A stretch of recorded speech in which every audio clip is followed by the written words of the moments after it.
Est-ce que tu t'es déjà senti rejeté ou abandonné? Est-ce que tu savais que ces sentiments de rejet ou d'abandon sont le fruit de blessures que tu portes en toi? Des blessures qui se sont éveillées en toi dès ton plus jeune âge et qui sabotent tes relations amoureuses?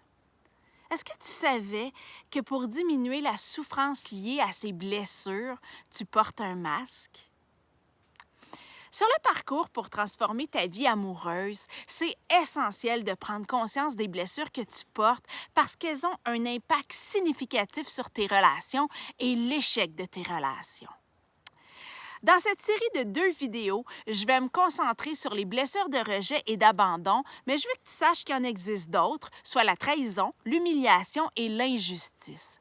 C'est important de prendre conscience de tes blessures parce qu'elles te font réagir et rarement dans ton meilleur intérêt.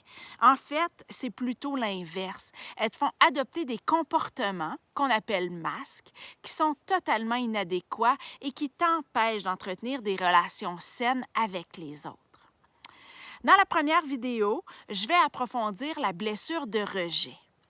C'est une blessure qui se situe au niveau de l'être.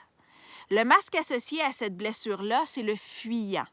Autrement dit, lorsque tu te sens rejeté ou que tu as peur de l'être, tu réagis en prenant la fuite.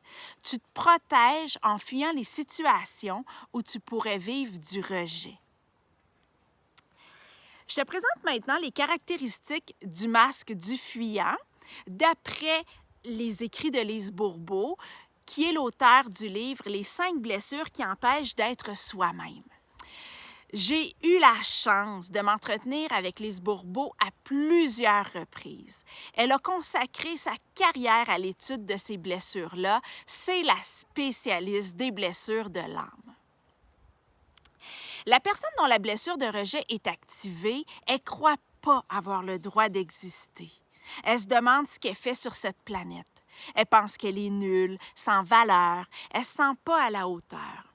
Elle croit difficilement qu'on puisse l'aimer, si bien qu'elle a de la difficulté à s'investir dans ses relations. Elle croit que son opinion n'est pas importante et, conséquemment, elle évite de la donner. Elle se coupe facilement du monde extérieur en fuyant dans son monde. Elle se trouve aussi plusieurs moyens de fuite, que ce soit l'astral, le sommeil, la drogue, l'alcool, etc. Une façon de se couper du monde physique, c'est de s'intéresser à tout ce qui est mental et intellectuel. Elle s'isole et elle se sent seule, même en présence des autres, parce qu'elle prend tellement peu de place qu'elle en devient presque invisible. Elle se sent incomprise des autres. Elle a la croyance qu'être comprise, ça signifie être aimée. Elle est souvent une perfectionniste dans certains domaines, puis elle se crée un idéal inatteignable. Finalement, elle panique facilement suite au scénario qu'elle est très habile à construire. D'ailleurs, sa plus grande peur, c'est la panique. Elle fuit les situations pour éviter de paniquer. Je remarque que les personnes qui se sentent rejetées ont tendance à rejeter les autres à leur tour, comme par exemple en coupant les ponts avec la personne de qui elles se sont senties rejetées. En amour, lorsqu'elles se sentent rejetées ou qu'elles ont peur d'être rejetées, il arrive qu'elles mettent un terme drastiquement à la relation ou à un début de relation de peur d'être rejetées davantage. Elles peuvent même saboter une relation qui avait du potentiel parce qu'elles ont peur d'être rejetées. Autrement dit, lorsqu'elle est choisie, elle n'y croit pas et elle sabote la relation. Et lorsqu'elle n'est pas choisie, elle se sent rejetée. C'est des personnes aussi qui ont tendance à douter d'elles-mêmes, puis à ne pas se sentir à la hauteur de l'homme qu'elles viennent de rencontrer. Elles ne croient pas être assez pour intéresser un homme ou le garder. Pour ces personnes-là, une rupture amoureuse, c'est vécu comme un rejet de qui elles sont comme personnes, ce qui rend la rupture vraiment très difficile à surmonter. Alors, comment on évolue vers la guérison de la blessure de rejet? Tout d'abord, c'est d'en prendre conscience.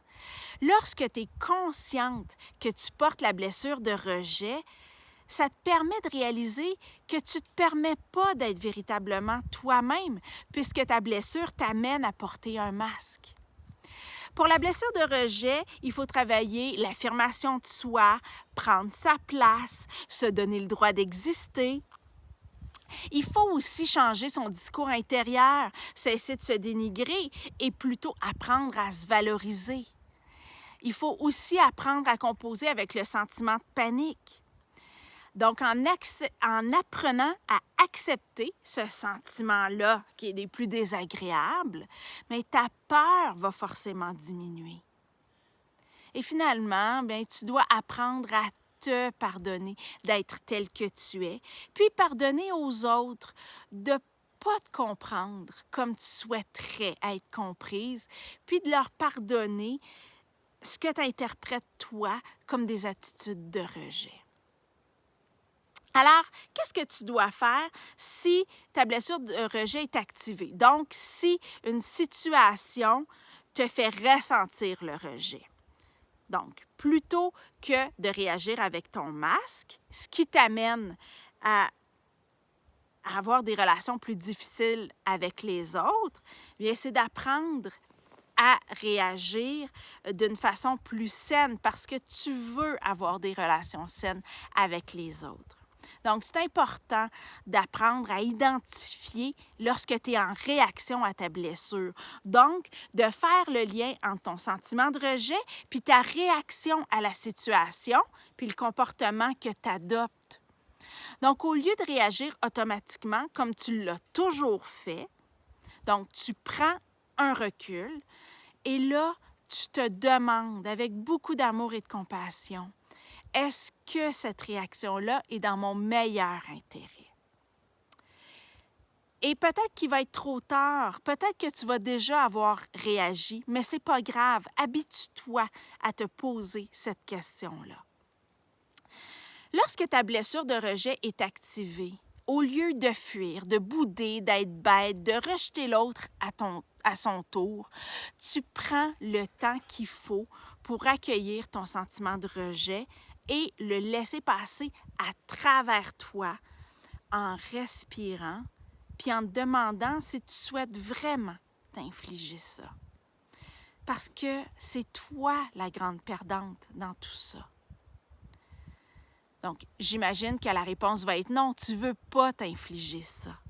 Donc, ça va t'amener à agir en adulte. Et si, une fois calmé, tu crois toujours qu'une action ou une discussion est nécessaire, bien, ça va se faire de façon adulte et non pas en réaction à ta blessure. Et de cette façon-là, bien, ta relation reste saine, adulte, épanouissante, puis agréable. Le grand secret, c'est vraiment d'apprendre à plus réagir à ta blessure.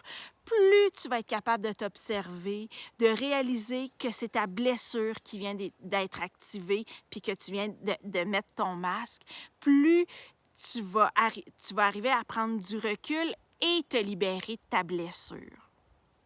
Observer, ce que ça veut dire concrètement, c'est imagine-toi là, dans une salle de cinéma. Donc, quand tu observes, tu es dans la salle, tu regardes le film jouer, tu sais que c'est un film, tu ne crois pas que c'est la réalité et tu ne crois pas que l'actrice dans le film, c'est toi. Donc, chaque fois que tu arrives à te dire ce qui se passe, ou plutôt ce que j'interprète qui se passe, parce que c'est toujours à travers notre filtre, à travers notre interprétation, chaque fois que tu apprends à être dans la salle, puis à regarder ça jouer sans participer, sans réagir, bien, à chaque fois, tu te libères un peu plus de ta blessure. Parce que cette blessure-là t'empêche d'être qui tu es vraiment, parce qu'elle te fait adopter des comportements pour éviter une souffrance que tu te crées toi-même en croyant que la situation, c'est la réalité et que le masque que tu portes, c'est qui tu es véritablement. C'est juste un mécanisme de protection. Tu vas savoir que ta blessure est en voie de guérison lorsque tu vas prendre ta place de plus en plus, lorsque tu vas oser t'affirmer, lorsque le sentiment de panique va prendre moins de place et lorsque tu vas être capable de relativiser ce que tu interprètes comme du rejet et éviter de prendre la fuite. Plus ta blessure va être apaisée, plus tu vas te sentir libre, heureuse et surtout toi-même. Et tes relations avec les autres vont s'améliorer significativement. Alors, dans la prochaine vidéo, on va voir la blessure d'abandon. Les blessures d'abandon et de rejet sont souvent confondues parce que c'est pas rare d'avoir les deux et de passer d'un masque à l'autre. Alors, on va faire toute la lumière sur la blessure d'abandon dans la prochaine vidéo. À bientôt!